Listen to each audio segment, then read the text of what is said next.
दिवस इतकं उंच चढावं की इतकं उंच चढावं की खाली मग उतरण्याचं थोडं देवालाच पडावं. आणि मी त्यांना त्यावेळेच्या देतो आणि तुम्ही आज लावलेली ही पंथी उद्याचा सूर्य होईल आणि सगळे आम्ही तुमच्या पाठीमागं आहे. तुम्हाला आमचे आशीर्वाद आहेत. आणि या द्वितीय सत्रामध्ये या कवी संमेलनाचं आयोजन केलं. सरांनी मला कुठलीच तयारी नसतं, सरांनी फोन केला की तुम्ही याल का. आणि मग मी माझ्या शाळेची कामं अडचून या ठिकाणी आलो. आता मुळामध्ये मुद्दा असा आहे की कविता या गावागावामध्ये आता लिहून खेड्यामध्ये पाड्यामध्ये तंड्यावरची पोरं त्या शिक्षणाची गंगा तिथं आली. आणि मग कविता खऱ्या अर्थानं पुण्यामध्ये असायची शिवाजी पेठेमध्ये.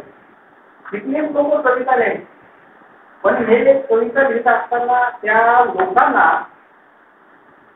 जे ग्रामीण भागामधलं जे वेदना आहे, व्यथा आहे, शेतकऱ्यांचं दुःख आहे, दीनदलितांचं दुःख आहे, गाव उठाबाहेरच्या जे वस्ती आहेत त्यांचं दुःख आहे, की सगळ्या बाबतीमध्ये जी विषमता आहे ती विषमता साहित्यामधून येत असेल कधी यायची.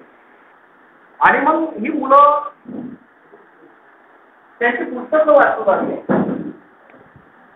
आणि ही पुस्तकं वाचत असताना त्यांच्या लक्षात आलं की बाबा या आपलं साहित्य कुठंच नाही, आपण कुठंच नाही, आपल्या व्यथा वेदना या कुठंच राहिल्या नाही. आणि मग हे जाणत असताना हे सगळं जे साहित्य हे बेगडी आहे असं या कवींना वाटू लागलं किंवा सुशिक्षित लोकांना वाटू लागलं आपलं दुःख कुठं नाही आहे. आणि मग त्यांनी सुरुवात केली हे साहित्य आमच्या कामाचं नाही आहे. आम्ही जे जगतो, आम्ही जे भोगले, आम्ही जे पाहिलंय, आम्ही जे रोज पाहतो अन्याय अत्याचार याच्या वेदना आमच्या साहित्यामध्ये आल्याच नाही. केवळ साहित्याचं मनोरंजनच त्यांनी ते ठरवलं होतं की मनोरंजन साहित्यातून व्हावं. ही कुठंतरी कल्पना मागं पडली. आणि ही कल्पना मागं पडल्यानंतर साहित्यामधून जे रोजचं जगणं आहे ते कुठंतरी आलं पाहिजे. मग साहित्यामध्ये वेगवेगळे भेद आहेत. मग ते दलित साहित्य असेल, आदिवासी साहित्य असेल, ग्रामीण साहित्य असेल, त्याच्यानंतर अभिजात साहित्य असेल, वेगवेगळे असे साहित्याचे वेगवेगळे प्रकार जरी पडलेले असले तर त्या साहित्याचा सगळ्यात महत्त्वाचा जो मुद्दा असेल तर ते समदुखी सगळेच आहे. आणि मग हे साहित्यामधून लिहू लागले.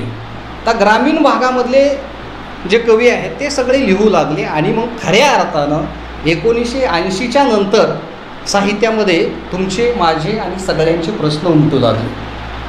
आणि खऱ्या अर्थानं मग ही साहित्यिक चळवळ नावारूपाला येऊ लागली. तुम्ही जे पाहिले जे अन्याय अत्याचार आहेत, शेतकऱ्याच्या आत्महत्या आहेत, या आत्महत्या पूर्वी नसायच्या आणि असल्या तरी तेवढ्या त्या प्रगल्भपणे यायच्या नाहीत.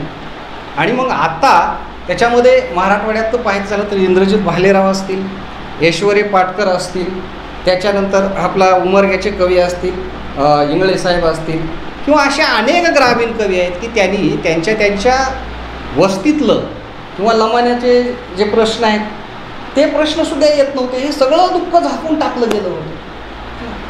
फक्त स्टेजवरूनच दुःख. आणि मग यांचे प्रश्न जे आहेत त्यांच्या प्रश्नाला वाचा फोडण्याचं काम या साहित्यानं केलेलं आहे. आणि खऱ्या अर्थानं ही सुद्धा एक चळवळच आहे. आणि मला कधी कधी वाटतं की हे जे कवी संमेलन आहेत सर, हे कवी संमेलनं मी बोलून गेलो ज्यावेळेस खासदार यशवंत गडाख सर होते, तुम्हाला ओळख असेल त्यांची, त्यावेळेस मी बोलून गेलो कोपरगावला की सर एखाद्या वस्तीमध्ये पाणी नाही, एखाद्या वस्तीत पाणी नाही किंवा एखाद्याचा ऊस कोणी नेतच नाही आहे. अमलापुरे सर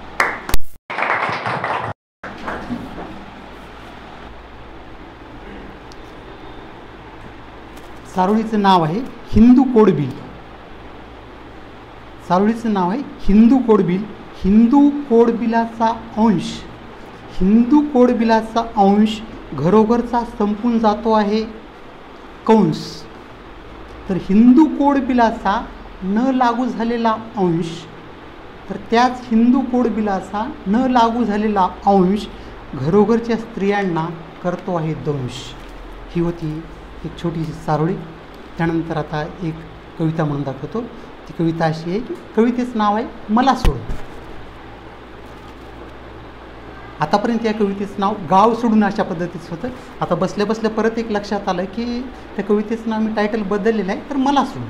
कविता लिहिली एक जन्माला घातली, अक्षरबद्ध केली आणि ती नंतर 3 महिन्यानंतर 4 महिन्यानंतर वाचली तरी पण त्याच्यात काहीतरी एक म्हणजे सुधारणा असू शकते असं जाणकारांचंही म्हणणं आहे.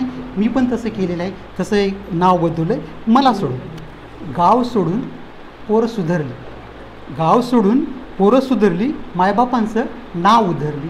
मला सोडून गाव सोडून पोरांनी उत्पन्नाची लावली समयी, गाव सोडून पोरांनी उत्पन्नाची लावली समयी आणि गाव सोडून पोरांनी केली कमाई. पण मला सोडून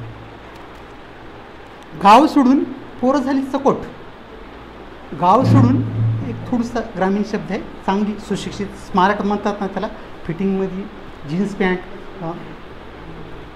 हेअरस्टाईल त्या पद्धतीने एक चकोट शब्द. परत हा शब्द एक तर ग्रामीण आहे, 2 तर यमक जुळवण्यासाठी थोडा सोपा म्हणून तो शब्द घेतला आहे. गाव सोडून पोरं झाली चकोट, गाव सोडून पोरं घालतायत कोट. पण मला सोडून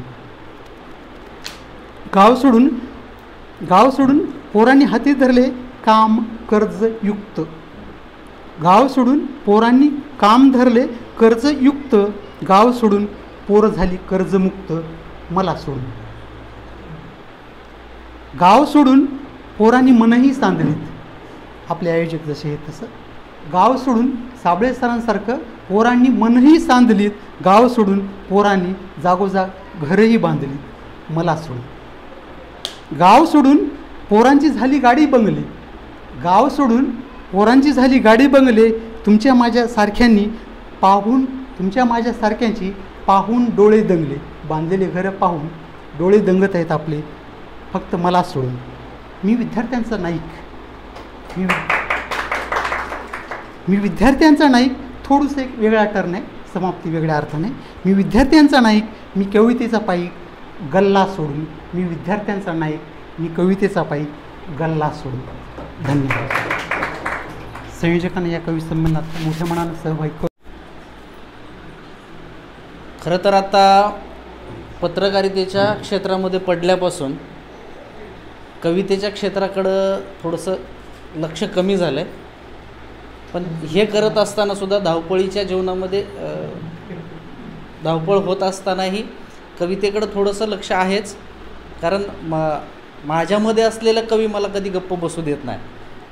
आत्ता मी तुमच्यासमोर सादर करणार आहे जुनी कविता आहे माझी.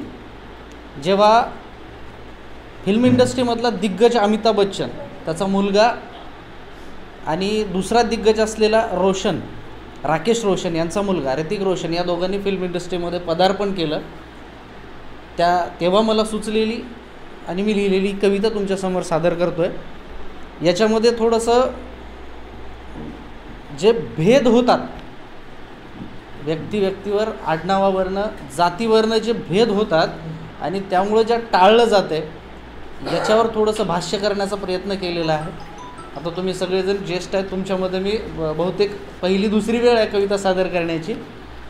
सादर करतोय कविता. कवितेचं नाव आहे ओढ पडद्याची.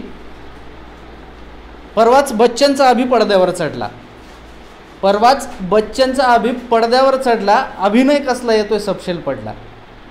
त्याचा पहिला चित्रपट आलेला रिफ्युजी होता, तो पडला. त्यामुळं परवाच बच्चनचा अभि पडद्यावर चढला, अभिनय कसला येतोय सपशेल पडला. रोशनचा ऋतिक उगाच नाही उठला, नाचून नाचून दिसभर राज्याला ताटला. भारतीय कथ्थकमध्ये वेगळाच ठाव आहे, तरीही करीनाच्या झटक्याला फारच भाव आहे. पडद्यावर नाचावं असं मलाही वाटत होतं. भोसले सर, पडद्यावर नाचावं असं मलाही वाटत होतं, पण देशमुख आडनावासारखं वाघमारे कुणाला पटत होतं. पडद्यावर नाचावं असं मलाही वाटत होतं, पण देशमुख आडनावासारखं वाघमारे कुणाला पटत होतं. पडद्यावर नाचायला राजकारणाची पाठ हवी असते, अभिनयाच्या बरोबरीनंच आडनावाची गाठ हवी असते. धन्यवाद. धन्यवाद सर. या ठिकाणी सरांनी अतिशय चांगली एक कविता या ठिकाणी सादर केली. सरांचं अभिनंदन. समाजामध्ये आपण पाहिलं आहे इथं खऱ्यांचं काही चालत नाही, आणि चालवायचं असेल तर त्यांच्याकडे भांडवल आणि जातीची पात्रता लागते. हे नाकारून नाही चालणार. कितीही हुशार झालं तर या ठिकाणी जात हीच मला वाटतं या ठिकाणी पात्रता होऊन बसली. मग आपण हे कुठंतरी बोलतोच आणि मग हे होताना दिसत नाही आणि ते कुठंतरी झालं पाहिजे. त्या अनुषंगानं मी काही बोलणार आहे की खऱ्याने खोट्याचा करावा जय जयकार. खऱ्याने खोट्याचा उपरोधिक कविता आहे, समजून घ्या तुम्ही. खऱ्याने खोट्याचा करावा जय जयकार, छोट्याने मोठ्यांचा करावा जय जयकार. खऱ्याने खोट्याचा करावा जय जयकार, छोट्याने मोठ्यांचा करावा जय जयकार. ठोकावाच शहाण्याने वेड्याला सलाम. ठोकावाच शहाण्याने वेड्याला सलाम. फुलाने काठ्याचा करावा जय जयकार. चेपावेत मांजराने उंदराचे चरण येते. चेपावेत मांजराने उंदराचे चरण येते. दगडाने गोट्याचा करावा जय जयकार. खऱ्याने खोट्याचा करावा जय जयकार.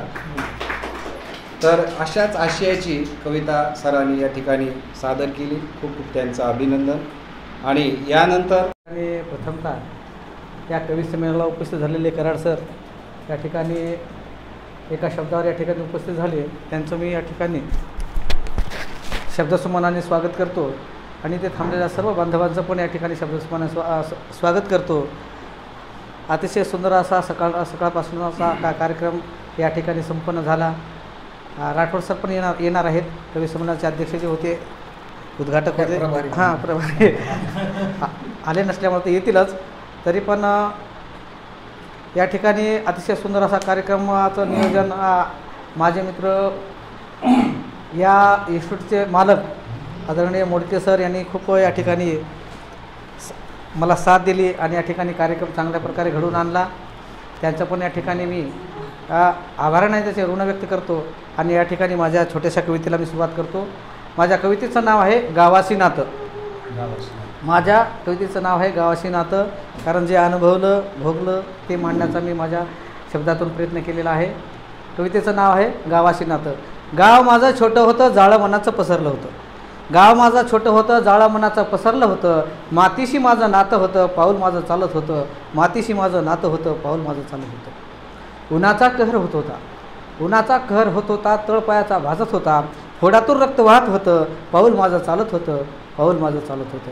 नदी ओलांडून जात होती, नदी ओलांडून जात होती. खळखळ आवाज देत होती, गावातून हाक येत होती. हाक माझ्या मायची होती, हाक माझ्या मायची होती, हाक माझ्या मायची होती. धन्यवाद. नाही नाही, मी मुख्यमंत्री होणार म्हणजे होणार. त्यातला दुसरा काय म्हणाले की तू मुख्यमंत्री होणारच नाहीस, मी सांगतो. त्याला आला राग सर आणि दुसऱ्याने त्याला चापट हाणली. अरे मी मुख्यमंत्री होणार म्हणजे होणार. थोड्यात दुसरा काय म्हणला माहीत आहे, मी राजीनामा देणारच नाही. तर अशा अनेक प्रकारचे किस्से आहेत. वेळही होत चालला, भरपूर असे किस्से आहेत. तर या विषयाला त्याच्यावर प्रकाश टाकणारी एक कविता सरांनी या ठिकाणी बघ असेल. तर त्या व्यसनाचे जे परिणाम आहेत त्याच्यावर प्रकाश टाकणारी एक रचना प्राध्यापक संजीव कुमार भोसले यांना अशी विनंती करतो की त्यांनी ती सादर करावी.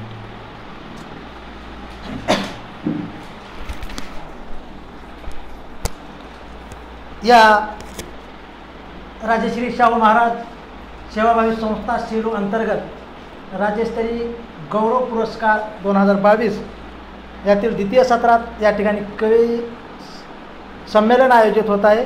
आणि या व्यसन मुक्ती या विषयाला अनुसरून या ठिकाणी एक छोटीशी रचना जी की अभंग रूपात आहे ती या ठिकाणी मी सादर करतो. तत्पूर्वी कोणत्याही प्रकारचं व्यसन हे घातक असतं. चांगली व्यसनं माणसाला लागावी. माणसं जोडण्याचं व्यसन असावं, पुस्तकं वाचण्याचं व्यसन असावं, चांगले कार्य करण्याची. आणि तत्पूर्वी या ठिकाणी एक कविता सादर करतो मी. बुद्धी भ्रष्ट झाली, इज्जत गेली, संपत्ती नेली दारुण. बुद्धी भ्रष्ट झाली, इज्जत गेली, संपत्ती नेली दारुण. न संसारी ध्यान भटके मन रोजचं पिणं चाले सदा. चढता नशा रातीळ बडबड बायकोचं तोंड सुजलेलं. उघडे उपाशी लेकर हिंडती घरात नांदती अवकळा घरात नांदती अवकळा. धन्यवाद. ठीक आहे, अतिशय चांगल्या पद्धती. अरे व्यसन व्यसन, ती व्यसन बैलाची वगैरे नाही. अरे व्यसन व्यसन सापा विचावून झरी. अरे व्यसन व्यसन सापा विचावून झरी. होई संसाराचा नाश, होई संसाराचा नाश डोळी लेकराच्या सरी. अरे व्यसन व्यसन, अरे व्यसन व्यसन सोडा सोडा रे व्यसन, सोडा सोडा रे व्यसन नका लागू त्याच्या पाठी. सोडा सोडा रे व्यसन नका लागू त्याच्या पाठी. जिनगानीची किंमत हिऱ्या मोत्याहून मोठी. अरे व्यसन व्यसन, अरे व्यसन व्यसन. तर अशाच काही ते असे सांगणारी कविता भोसले सरांनी या ठिकाणी व्यक्त केली. याच्यानंतर कवी कुठे गेले आहेत का सर? बघा त्यांना बाहेर जाऊ नका. नेतेगिरीचा छंद आहे पण काम भीमाचं बंद आहे. नेतेगिरीचा छंद आहे पण काम भीमाचं बंद आहे. बसे भीमाच्या गादीवरती तोच बिचारा अंध आहे, तोच बिचारा अंध आहे. इकडे नेता तिकडे नेता सुखसुखाट चालू आहे. इकडे नेता तिकडे नेता सुखसुखाट चालू आहे. निरखून बघता इकडे तिकडे तो पैशातच धुंद आहे, तो पैशातच धुंद आहे. नेक भीमाचे चेले मेले, नेक भीमाचे चेले मेले. खोटे खुरटे हे उरले एकी मधल्या या बाळांना, एकी मधल्या या बाळांना. बेकीतच आनंद आहे, बेकीतच आनंद आहे. नेतेगिरीचा छंद आहे पण काम भीमाचं बंद आहे. नेतेगिरीचा छंद आहे पण काम भीमाचं बंद आहे. अतिशय चांगली आणि खऱ्या अर्थानं अशा कविता यायला पाहिजे समाजामध्ये, की आपलं जे व्यंग आहे समाजामधलं ते कुठंतरी आपण काढून टाकायला पाहिजे. आपण लोकांच्यावर कधी कधी भरपूर असं बोलतो, पण आपल्यावर पण बोलता आलं पाहिजे. हे मोठेपण या कवितेमधून. आणि मग जगणं सुंदर होतंय, दुसरं काही होत नाही. सगळ्यांचं जगणं सुंदर करण्यासाठी आपल्यामध्ये असलेले दोष सुद्धा आपण काढून टाकले पाहिजे. आणि खऱ्या अर्थानं दलित साहित्याचं ते मुळात वैशिष्ट्य आहे असं मला वाटतं. बेगड नावाची जी कथा आहे योगीराज वाघमारेची, वाचली असेल तर त्या समाजामधली जे बेगडी लोक आहेत, सुधाकर नावाचा नायक आहे आणि या नायकाला खूप मुगाच्या शेंगा मकीची कणस त्याची आई देते. दलित वस्तीमधला आहे आणि तो मग औरंगाबाद येथे जातो. तिथे त्याला नोकरी लागल्यानंतर त्याचा न्यायला वडील आलेला आहे. पण ते वडील आल्यानंतर ते लहानपणी जे काही गोष्टी असतात, मग त्याची आत्याची मुलगी वगैरे असते, ते त्याचा तुटक तुटक बोलतो की ते आपल्या आंबेडकरांचं काय चाललेलं आहे, आपल्या समाजाचं काय चाललेलं आहे, चळवळ काय चाललेलं आहे, हे लोक विचारतात. सगळ्यामधला मोठा माणूस शिकलेला गेलाय बाहेर. आणि मग त्या बाहेर आलेल्या माणसांना सांगायला पाहिजे, याच्याकडून जाणण्याची इच्छा असते, पण तो काहीच सांगत नाही. बेगड या अर्थानं वरून असं सगळं झकाझक दिसली, पण आतून तो काहीच नाही. आणि मग तुटक तुटक बोलतो. आणि मग ह्या सगळ्या गोष्टी तो विसरत चाललेला आहे की समाजामध्ये मोठी झालेली माणसं शहरामध्ये निघून गेली. पण मला वाटते खऱ्या अर्थाने त्यांनी आपल्या गावाला पण विसरायला नको आहे, आपल्या समाजाला विसरायला नको आहे. आणि या अर्थानं ते बेगड असं तिथं वापरलेलं आहे, याची आठवण मला या ठिकाणी झाली. यानंतर आता मी एक सर याच्यापर्यंत आणखी एक कविता सादर करतो. हां सर, हां. तर माझ्या दुसऱ्या कवितेचं नाव आहे महारकी सोडा. कवितेचं नाव आहे महारकी सोडा. समाजाच्या अस्मितेची गटागटात लूट झाली. समाजाच्या अस्मितेची गटागटात लूट झाली. स्वाभिमान शून्य माणसामुळे पायचुरी महारकी आली, पायचुरी महारकी आली. तुझ्या आबरूचे धिंदवडे ज्या व्यवस्थेने केले, तुझ्या आबरूचे धिंदवडे ज्या व्यवस्थेने केले, बाबाच्या त्या लेखणीमुळे माणूस तुला केले, माणूस तुला केले. डोक्यात रिकामा असून तसे मध समोर उभा, डोक्यात रिकामा असून तसे समोर नेहमी उभा. समाजाच्या अधोगतीचा अध्यक्ष म्हणून उभा, समाजाच्या अधोगतीचा अध्यक्ष म्हणून उभा. पाटलाच्या मागं पुढं दिसतात फिरताना भारमान. पाटलाच्या मागे पुढे दिसतात फिरताना मारमान. गावात चर्चा सुरू होते, कुणाला निवडायचं सांग. गावात चर्चा सुरू होते, कुणाला निवडायचं सांग. क्या बात है, क्या बात है. महाराजचा बहुत पोरगा बढ़िया. बघ लय शिकलेला. बहुत बढ़िया. महाराजचा पोरगा बघ लय शिकलेला आहे. भ्रष्टाचार करायला मग मिळणार कुठं आहे. भ्रष्टाचार करायला मग मिळणार कुठं आहे. 2 पॅनल उभं करू, 2 पॅनल उभं करू, दोघांनाही उभं करू. निरक्षर मांग बरा महाराला चित करू. निरक्षर मांग बरा महाराला चित करू. मनवादी कूटनीतीला गाडून उभे टाका. मनवादी कूटनीतीला गाडून उभे टाका. माय बहिणीची आबरू झाकण्या वेळ प्रसंगी कापून रे टाका. कापून रे टाका. बहुजनांच्या हक्कासाठी विचाराची आज धरा. बहुजनांच्या हक्कासाठी विचाराची आज धरा. पायचुरी लाचारी सोडून समाजाचं रक्षण करा. समाजाचं रक्षण करा. समाजाचं रक्षण करा.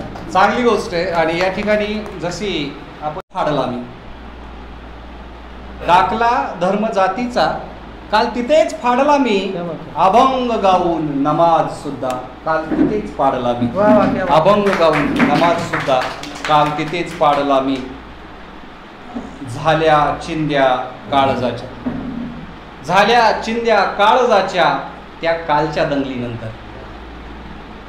झाल्या चिंध्या काळजाच्या त्या कालच्या दंगलीनंतर माणसाला माणूस पुन्हा काल तिथेच जोडला मी. अभंग गाऊन नमाज सुद्धा काल तिथेच पाडला मी. आणि होणार नाहीत दंगे दंगली कधीच हत्या. सर आहे का. होणार नाहीत दंगे दंगली कधीच हत्या आता. जाच जुलमी रावण माती काल तिथेच गाडला मी. दाखला जाती धर्माचा काल तिथेच फाडला मी. आता हिरवळे तुझे माझे आयुष्य त्या वाळवंटाचे दोस्ता.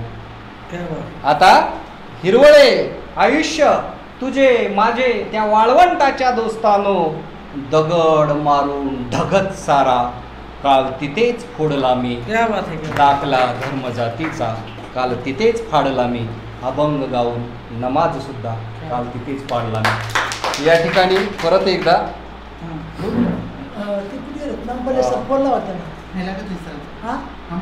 सरांना आता एक आपण वेगळ्या विश्वामध्ये जायला हरकत नाही. जे समाजाची व्यवस्था आहे ती बाबासाहेबामुळं तेव्हा आम्हाला कळाली. माणसात आणलं, माणसात बसवलं.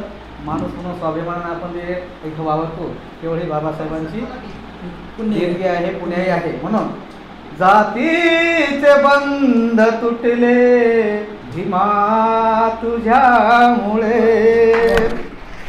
महाराचे बोध झाले भीमा तुझ्यामुळे. गळ्यात होते मडके तरी झाडू पाठीसी. सुटाबुटात मी फिरतो भीमा तुझ्यामुळे. हातात होती दुर्डी आधार काठीसी. पंचपक्वान आज खातो भीमा तुझ्यामुळे. शिक्षण बंद होती अज्ञान पाठीसी. फुले शाहू आम्हा मिळाला भीमा तुझ्यामुळे. गुलामी होतो पाटलाची जहागिरी. स्वाभिमान आम्हा मिळाला भीमा तुझ्यामुळे. सुभाष लिहितो गाणी इमान ठेवणी भीमासी. पंचशील आम्हा मिळाले भीमा तुझ्यामुळे. जातीचे बंध तुटले भीमा तुझ्यामुळे. धन्यवाद. आणि जगतो रुबाबान मी खातो आनंदान. आणि जगतो रुबाबान या जीवनाचं झालं सोनं. माझ्या भीमामुळं रे, माझ्या भीमामुळं रे, बा भीमामुळं रे, बा भीमामुळं रे. तर या ठिकाणी या कवी संमेलनाला आदरणीय एक लक्षात ठेवा, आपला इतिहास जागता ठेवला पाहिजे. आपल्याला काय केलं एक लक्षात ठेवा, हजारो मेले सर, हजारो लाखो मेले, कुणासाठी मेले? येणारी पिढी आपली सुखानं आणली पाहिजे, येणारी पिढी आपली गुलामीत जगली नाही पाहिजे. आणि याच पिढीचा वारस होऊन आपण जर इतरत्र बंधुवाद्याच्या खांद्याला खांदा लावून त्यांच्या हाताखाली पुत्र मांजर होऊन चालत असेल तर ही बहुजनांचं वर्चस्ववादी आणि दादा यांचं ठिकाणी या ठिकाणी आगमन झालं. यांचं शब्दसुमनाने या ठिकाणी आपण स्वागत करू. आणि आतापर्यंत माझ्याकडे जे या कवी संमेलनाचं अध्यक्षपद आलं होतं ते मी दादांना देतो आणि दादांनी या कवी संमेलनाचं अध्यक्षपद स्वीकारावं असं मी माझ्या वतीने विनंती करतो. आणि या ठिकाणी कार्यक्रमास किंवा कवितेस थोडंसं आपण स्थगित करून या ठिकाणी जे सत्काराचा कार्यक्रम आहे तो आपण करून घेणार आहोत.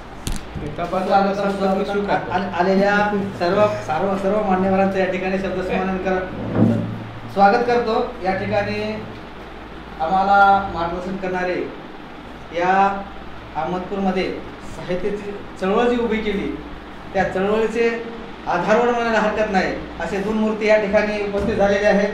तरी मी आदरणीय एन.डी. राठोड सरांचं या ठिकाणी भेटा देऊन त्यांचा मी सत्कार करणार आहे. बांध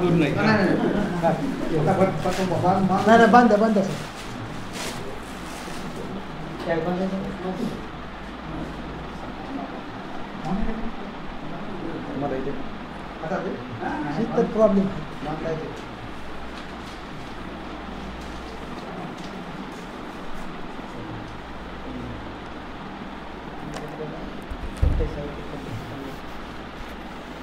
बांधता पण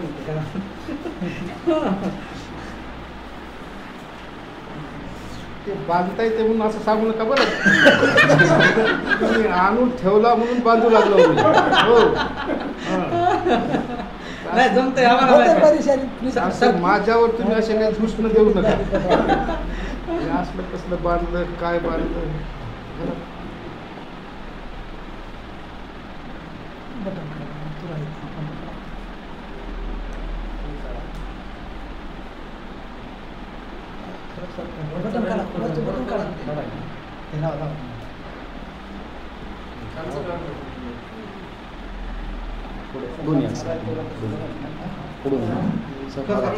खाली लावा, दोन्ही बटन काढले असायला पाहिजे असं पाहिजे. आपल्याला आणलं नाही. आताच एका संवेदनशील एका विषयावर चर्चा झाली की व साहित्य संमेलन घ्यायचे असतील तर पैसा हे आवश्यक आहे. आणि पैसा जमा करण्यासाठी अनेक पद्धतीनं आपल्याला तो उभा करावा लागेल. पण अखिल भारतीय विद्रोही साहित्य संमेलनाला फारशा पैशाची गरज पडत नाही. आपली जी साहित्यिक मंडळी आहे त्यांना स्टेज किंवा व्यासपीठ हे आवश्यक आहे. आणि अखिल भारतीय साहित्य संमेलनामधून हे व्यासपीठ आपल्या बहुजनच्या साहित्यिकांना मिळत नाही. आणि म्हणून आपण फक्त मूठभर धान्य आणि 1 रुपया असं आपलं हे आहे. तेव्हा आपल्याला साहित्य संमेलनाला फक्त 1 मूठभर धान्य आणि 1 रुपया अशा पद्धतीनं आपण पैसे जमा करणार आहोत किंवा आतापर्यंत केलेले आहेत. आतापर्यंत 16 अखिल भारतीय साहित्य संमेलन आपले झालेले आहेत. तर ह्याच्यामध्ये जो कणा आहे तो पैसा. मी एक पैसा नावाची छोटीशी कविता इथे सादर करतो आणि मी थांबणार आहे. ती कविता अशी आहे.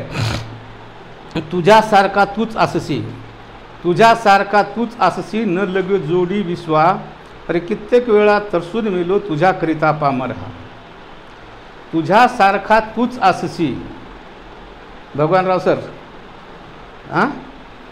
तुझ्यासारखा तूच अससी, न लगे जोडी विश्वा, आणि कित्येक वेळा तरसून मेलो तुझ्याकरिता पामर हा. कित्येकांच्या तू माना उंचावल्यास, कित्येकांच्या तू माना उंचावल्यास, कित्येक मेले मानभंग लज्जित, कित्येकांना तसेच ठेवले फुटपाती कुतीत, कित्येकांना तसेच ठेवलेच फुटपाती कुतीत. देवदूतांना स्वर्ग निर्मिलेस, कार स्कूटर मोटार आले शान. देवदूतांना स्वर्ग निर्मिलीस, कार स्कूटर मोटार आलेस शानं, आणि आम्हाला फक्त शिक्षाच केलीस, तोल सांभाळत चालणं रस्त्यानं. रक्त सांगतो धाडत्या मूर्खास यमलोका, रक्त सांगतो धाडत्या मूर्खास यमलोका, पण काय करू, तू तर आहेस निर्दयी पैसा, तू तर आहेस एक निर्दयी पैसा. हे पैशाच्या बाबतीतलं हे भाष्य होतं. मला इथं कविता सादर करण्याची संधी दिली त्याबद्दल मी तुमचं आभार मानतो आणि माझे 2 शब्द संपितो. धन्यवाद. सरांसाठी गाणं होतं, साबळे सरांसाठी, कारण या कार्यक्रमामध्ये जास्त त्यांनी महत्त्व दिले ते मैत्रीसाठी. आलं ते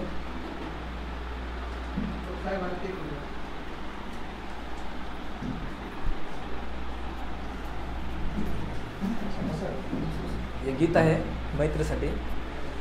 दुःख अडवायाला उंबऱ्यासारखा, दुःख अडवायाला उंबऱ्यासारखा, मित्र वनव्यामध्ये गारव्यासारखा, मित्र वनव्यामध्ये गारव्यासारखा. दुःख अडवायाला उंबऱ्यासारखा, मित्र वनव्यामध्ये गारव्यासारखा, मित्र वनव्यामध्ये गारव्यासारखा. वाट चुकणार नाही जीवनभर तुझी, वाट चुकणार नाही जीवनभर तुझी. एक तू मित्र कर, एक तू मित्र कर आरशासारखा, मित्र वनव्यामध्ये गारव्यासारखा, मित्र वनव्यामध्ये गारव्यासारखा. दुःख अडवायाला उंबऱ्यासारखा, मित्र वनव्यामध्ये गारव्यासारखा. आत्महत्याच करणार नाही कुणी, आत्महत्याच करणार नाही कुणी. मित्र असला जवळ जर, मित्र असला जवळ जर, तो मनासारखा, मित्र वनव्यामध्ये गारव्यासारखा, मित्र वनव्यामध्ये गारव्यासारखा. एक पुस्तक पण या ठिकाणी प्रकाशन झालेलं आहे. बहुजनाचा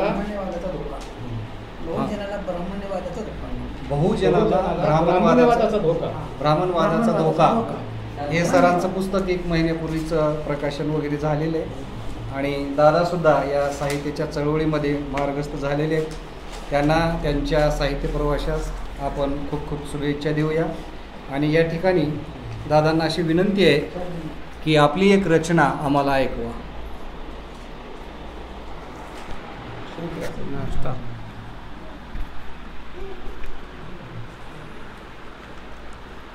आता ND राठोड सरांनी सांगितल्याप्रमाणे चाकूरच्या कार्यक्रमातून लगेच निघाल तेच येते म्हणून आम्हाला दगदग होतीच की कार्यक्रमाला जाणं होते की नाही की, परंतु शेवटी हाजरी कमायला लावा म्हणून आम्ही इथं आलो होतो धाईमध्ये. तरी तुम्ही आमचा सत्कार केला त्याबद्दल आपले सर्वांचे आभार आणि कौतुकही. एक छोटीशी कविता सादर करतो मी. कवितेचं नाव आहे आतून तमाशा. कवितेचं नाव आहे आतून तमाशा. 15 ऑगस्ट 1947ला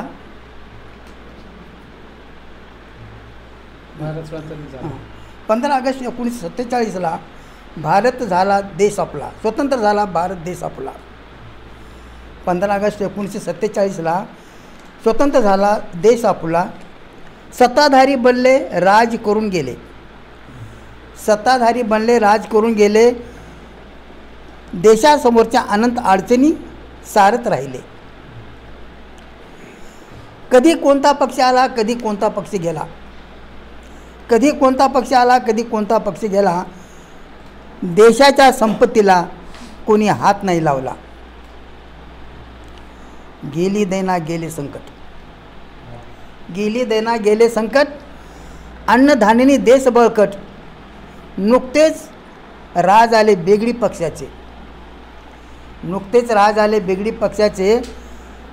हापापून बसावा तसे लचके बोक्याचे. काही कंपन्या विकल्या, रेल्वे विकली, विमान विकले, खाऊजामुळे सर्व फुगले.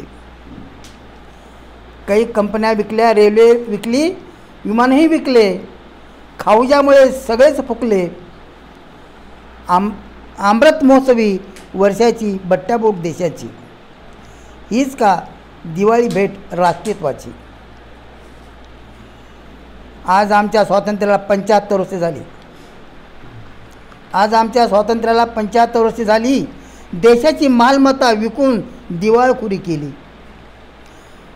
होता किती वर्षाचा तो भुकेला, बहुजनाच्या टपरामुळे डाव त्याने साधला.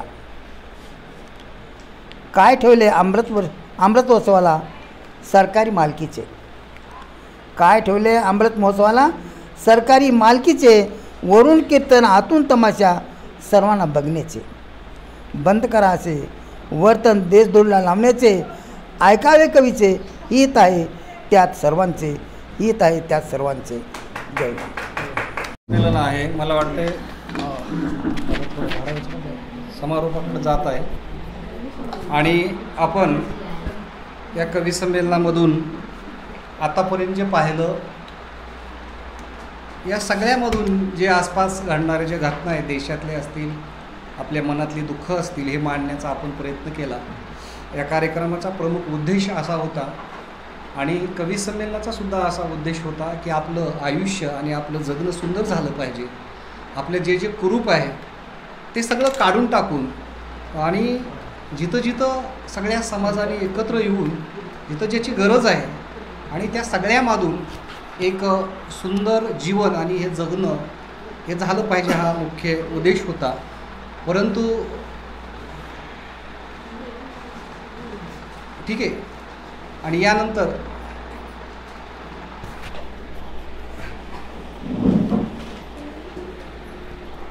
सर जे या ठिकाणी आमच्या ताईंनी या ठिकाणी एक कविता सादर केली, त्यांचं म्हणणं आहे ही कविता मी म्हणाली. हो. घर त्यांचं घर सुंदर बांधलं आणि आताच त्यांनी लिहिले म्हणून त्यांच्या वतीनं मी कविता सादर. ठीक आहे, ठीक आहे. कवितेचं नाव आहे माझे घर. कवितेचं नाव आहे माझे घर. घर माझे खूप सुंदर, घर माझे खूप सुंदर, घराला लागले एक ग्रहण, घरात माझा चंद्र सूर्य, घरात माझा चंद्र सूर्य, त्या चंद्राला लागले ग्रहण, त्या चंद्राला लागले ग्रहण. चंद्राचे ग्रहण रात्री तर, चंद्राचे ग्रहण रात्री तर सूर्याचे ग्रहण दिवसा होते. चंद्राचे ग्रहण रात्री तर सूर्याचे ग्रहण दिवसा होते. ग्रहण म्हणजे काय होते, ग्रहण म्हणजे काय होते, ते तर व्यसन होते, ते तर व्यसन होते, ते तर व्यसन होते. दारूमध्ये डगमगलेले त्या घरातल्या, दारूमध्ये डगमगलेले त्या घरातल्या चिर तरुणांचे पाय होते, पाय होते, पाय होते त्या तरुणाला सांभाळणाऱ्या, त्या तरुणाला सांभाळणाऱ्या आईचे हाल होते, त्या आईचे हाल होते, त्या आईचे हाल होते, त्या आईचे हाल होते. अतिशय सुंदर, अतिशय सुंदर विचारलं. तर थोडंसं मी या ठिकाणी आपण जे आतापर्यंत समाजाचं उद्बोधन करणाऱ्या, ज्या कास धरणाऱ्या कविता आपण सादर केल्या होत्या, तर मला वाटतंय थोडंसं आपण वेगळ्या आकडे थोडं सैल होऊया. आणि जे आमचे जे कवी आहेत आता त्यांना आपण जे की खास त्यांची जी शैली आहे किंवा त्यांचा जे विचार आहे ते प्रकट करणार आहेत. प्रेमाची जी गोष्ट आहे, कुठंतरी प्रेम कमी होत जातं. कशावर आता गावापासून जेव्हा तो दूर होतो तेव्हा गावाचं प्रेम कमी होतं, नात्यापासून जर दूर जात असेल तर नात्यातलं प्रेम कमी होत जातं. आता तुम्ही पाहिलं तर म्हणजे नेमकं कुठलीही गोष्ट असू दे, आज खेड्यापाड्यात सुद्धा तुम्ही पाहिलेलं आहे की सगळी मुलं शहरामध्ये आली आणि शहरामध्ये आल्यानंतर आईवडील त्यांचे जे आहेत ते गावातच राहिले आणि मग या शिक्षणाच्या नावाखाली ही सगळी पोरं शिकलेली खेड्यामध्ये तर राहतात. आणि मग एकतर जे आईवडील आहेत ते म्हशी राखणं, दुधाच्या बाटल्या यांना पोचीती करणं अशी कामं करतात. आणि मग हा आला रविवारी एखादी गाडी वगैरे घेऊन की ते गेट काढतात, माझा मुलगा आला, माझा मुलगा. ते वॉचमॅन असं झालेले आहेत. आणि भविष्य काळामध्ये मला वाटतंय की तिथंसुद्धा खेड्यामध्ये वृद्धालाही टाकावं लागतील, वृद्धाश्रम उभा करावं लागतील, इतकी ही मानसिकता आपली बदलत चाललेली आहे. आणि हे सगळ्या गोष्टी इतकं इमिटेट व्हायला, अनुकरण होत चाललेलं आहे की हे कुठंतरी थांबवणं मला वाटतं गरजेचं आहे. आणि या सगळ्याचं म्हणजे कारण असेल तर एकमेकामधली दरी, एकमेकामधला जे जिव्हाळा आहे, आपुलकी आहे, किंवा एकमेकाला कुंपणामध्ये आपण बांधून घेतलं आहे, हा मी धर्माचा, तो त्याचा, याचा, हे असं जे हे कुठंतरी सैल व्हायला पाहिजे.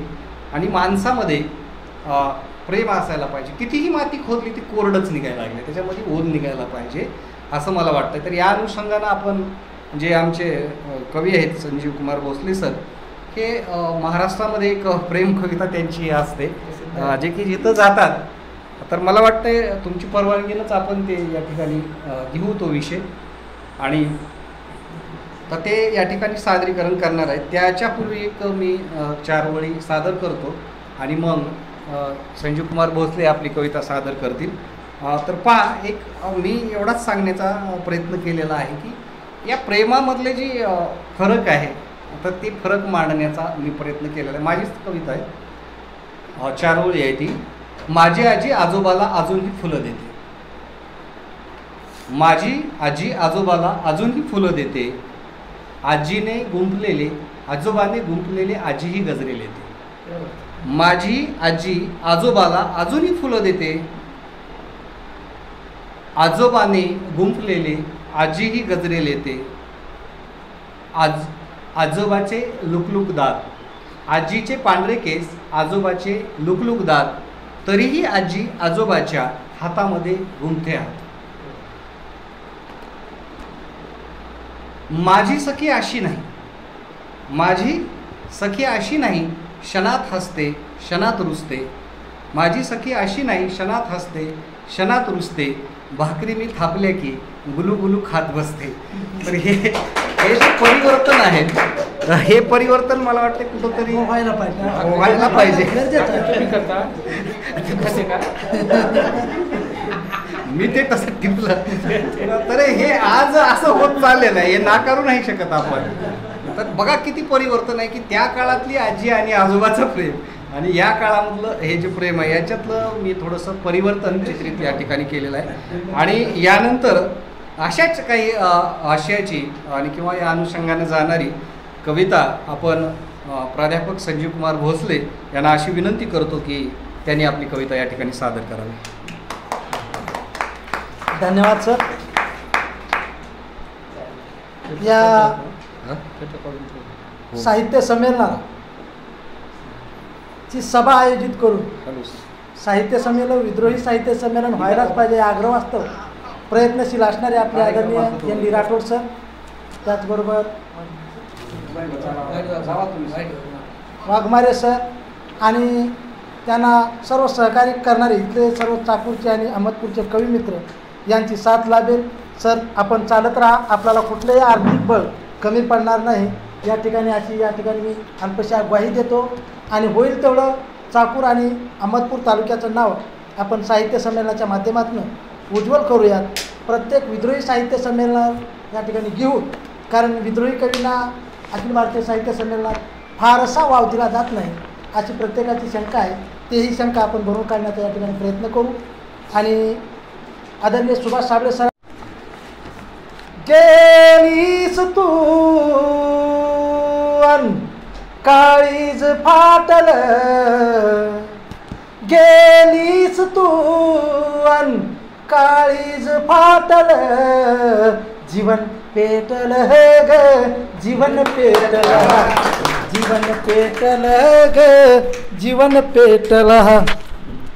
गेलीस तू अन काळीज फाटल, जीवन पेटल ग जीवन पेटल. होता गजबज तवा किती राणी, चिंब भिजविल कितीदा पावसानी. होता गजबज तवा किती राणी, चिंब भिजविल कितीदा पावसानी. तुटशील तारवाणी, तुटशील तारवाणी नव्हतं वाटल, तुटशील तारवाणी नव्हतं वाटल, जीवन पेटल ग जीवन पेटल, जीवन पेटल ग जीवन पेटल गेलीस तू अन काळीज फाटल जीवन पेटल ग जीवन पेटल जीवन पेटल ग रानावनात दोघ हिंडलो अनवानी प्रीती हिंडलो अनवाती ओठावर गाणी बघ झाड आज वाळल जीवन पेटल ग जीवन पेटल जीवन पेटल ग जीवन पेटल या सागराच्या लाटावनी मन उसळते भेटीसाठी राणी तुझ्या रोज तडपते या सागराच्या लाटावनी मन उसळते भेटीसाठी राणी तुझ्या रोज तडपते रडून रडून डोळ्यातलं पाणी आटलं जीवन पेटल ग जीवन पेटल गेलीस तू अन काळीज फाटल Lara Lara Lara Lara Lara Lara Lara Lara. धन्यवाद. मी सुद्धा प्रेम केलं चारोळी नकट्या पोरीच्या नाकावर. मी सुद्धा प्रेम केलं नकट्या पोरीच्या नाकावर गुरुजी पुढं शिकवताना बसून मागच्या बाकावर. खरं आहे का नाही? आमच्या मुलीला विचारलं. खरं आहे. आणि मी सुद्धा प्रेम केलं नकट्या पोरीच्या नाकावर गुरुजी पुढं शिकवताना बसून मागच्या बाकावर. हळूच एकच हां हळूच बोराच्या आतुळ्या खाऊन तिला फेकायच्या. हळूच बोराच्या आतुळ्या खाऊन तिला फेकायच्या. आणि असला आगाऊपणा बघून पाटाड मॅडम शेकायच्या. पुन्हा तिच्या नजरेला नजरवेडी भिडायची. पुन्हा तिच्या नजरेला नजरवेडी भिडायची. मार्क परीक्षेत दरवेळी भोपळ्यासारखी पडायची. ती नापास झाली की मी नापास व्हायचो. झाला पाहिजे. ती नापास झाली की मीही नापास व्हायचो. एकाच वर्गात दोघंही वन्स मोर घ्यायचो. शिकलोच शेवटी विद्यापीठ. शिकलोच शेवटी विद्यापीठ. शिकलो शेवटी विद्यापीठ. कणा आल्यास बाकावर. बाकावर याचा म्हातारं झाल्यावर. शिकलोच शेवटी विद्यापीठ. कणा आल्यास बाकावर. मी सुद्धा प्रेम केलं होतं नकट्या पोरीच्या नाकावर. नकट्या पोरीच्या नाकावर. या ठिकाणी खूप वेळ झालेला आहे. कवी संमेलनाचं नेमकं काय आहे? अजून घ्यायची का फेरी का कसं करायचं बघ. इकडनं कोणी असतील खूप वेळ चालत आलेला आहे. कोणी असतील तर एखाद कविता सादर करायला हवा. 5 वाजत चालले. तर कोणी या आपल्या प्रेक्षकामधून इच्छा जर ज्यांची असेल काही बोलणार असेल कोणी तर बोलायला काही हरकत नाही. सर घ्या की तुम्ही. खरं तर वेगळा विषय घेऊन येणार होतो मी. आणि जे समाजामध्ये होणाऱ्या काही अडचणी समस्या यावर भाष्य करणारा विषय घेऊन येणार होतो. पण तुम्ही प्रेमाचा विषय घेतलात म्हणून मी प्रेमाचा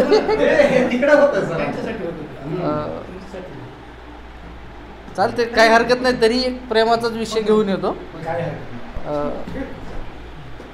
कवितेचं नाव आहे ओली चिंबती.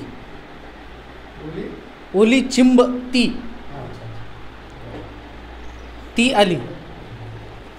ती आली सायंकाळच्या शांत समयी बसली मला बिलगून. ती आली सायंकाळच्या शांत समयी बसली मला बिलगून. मुक्या उदास जीवनीची माझ्या रोमारोमात सामावलेली. बोलली फक्त एकच शब्द. ती आली सायंकाळच्या शांत समयी बसली मला बिलगून. मुक्या उदास जीवनीची माझ्या रोमारोमात सामावलेली. बोलली फक्त एकच शब्द येतोस. तिच्या मागोमाग निघालो मी मुकाटपणे. आठवते ती मला बिलगलेली. माझ्या हातात हात दिलेली. थांबलो जरा वेळ. उठली नि दिलं झोकून स्वतःला मृत्यूच्या खोलदरीत. अजूनही ती माझ्या डोळ्यावर आहे मला बिलगलेली. उदास जीवनीची आणि शहाऱ्यांनी ओली चिंब झालेली. धन्यवाद.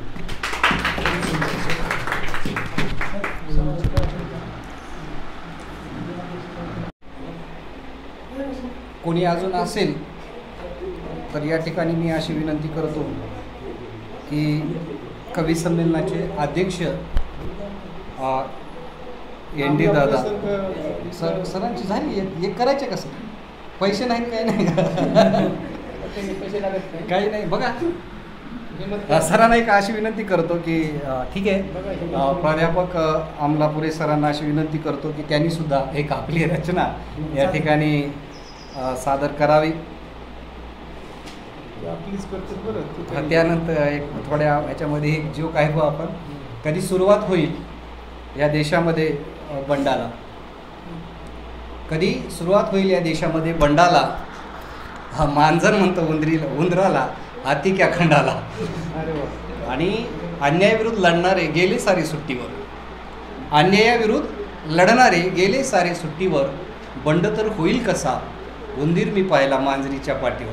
आणि या ठिकाणी हे आपण उपरोधानं बोललं तर समाजामध्ये किंवा चळवळीमध्ये जगत असताना है ना तर आपलं जे तत्त्व आहेत या तत्त्वाला घेऊन गेलं पाहिजे या अनुषंगाने ही रचना होती.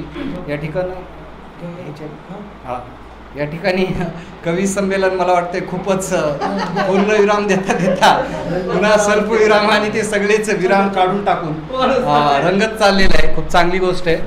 आणि पुनश्च एकदा दादांना अशी विनंती करतो साबळे दादासुद्धा एक कविता या ठिकाणी सादर करतील. त्यांना अशी विनंती आहे की आपली एक रचना या ठिकाणी सादर करा. साहेब आल्यामुळे एक कविता अशी म्हणा वाटली कारण साहेब उपस्थित नव्हते ना त्यामुळं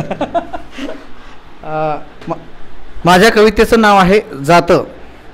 जात फिरत ओविना उठता मट फुटलं भूक पोटाले रडते पाणी घशात आटलं भूक पोटाले रडते पाणी घशात आटलं संसार फुलवाया देहाची केली पंती संसार हा फुलवाया देहाची केली पंती धरणीला पांघराया धरणीला पांघराया पदर फाटका सांदती धरणीला पांघराया पदर फाटका सांदती जात थांबल फिरून घासा मुठभर राहिला जात थांबल फिरून घास मुठभर राहिला ओढ चिल्ल्या पिल्यासाठी ओढ चिल्ल्या पिल्यासाठी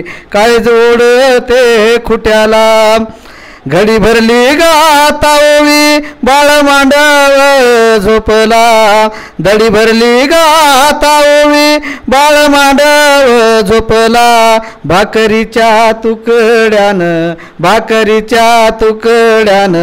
सारा संसार फुलला भाकरीच्या तुकड्यानं सारा संसार फुलला भाकरीच्या तुकड्यानं सारा संसार फुलला.